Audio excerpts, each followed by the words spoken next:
chibai ho chibai ente Mizoram pon hemi India ram mai ni lo foreign te po hian mun sang sa kan mizo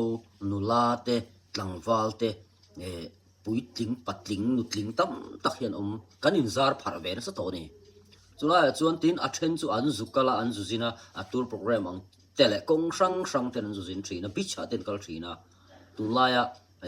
lar tak mai rs ate po kha thailand ten han kala bicha ten ama ngai sang tu tele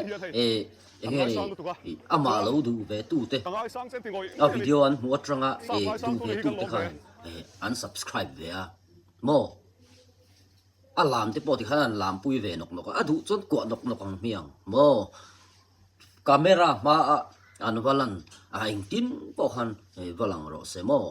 kan lo soi se le man mo thina tiang tu ran ve na mo chung ril lam en tu hian thin lunga thlir zo ko ni ti hriat tur ni khang mai kha chu soi lo ang wa ho lut tuk ram dang hian khang kan soi te kha ron hret thiam ta vek sela min nui zat dan tur chu mo a za thak lu tu kha tiang mai mo tin rs kha a du le an under pen ten en te po ve sela kha ti khan a boxer engom ke kor bul pa ngai mai kha la hale ta ha la hala ha ni na a ti a khati lo ti man mo kha chu a ho lu tu ju rs kha ai top 10 khang chhovel icon vela khan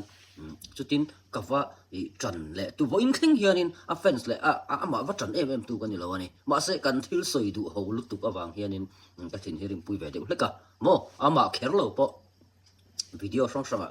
ka soi nual to etiang kan thil soi du to claim to khichu claimin in siam remang u in siam thang u mo in thuam na enga mo pan de lek in bel mai te kan soya anun bol lo ber le nga mo hi kan a kan lo nga ya tin helai Mizoram mi cheng kan nula pa ngai ve fu pu kan ngai te po heran soi tho ma se ma ni nun han enilan bir pa te pula tu kho khap mu lo enga mo mai si khan mo ni zong mu thei tu ra in pho lang ngam an thom no enga mo an lo in bel pan de ule an lo in bel an lo fen sin de wanga lo sei du mai mi sing te po kan lo tam ve khop mai ai si ma wo kha ka soi thei tho ko ni ka lo me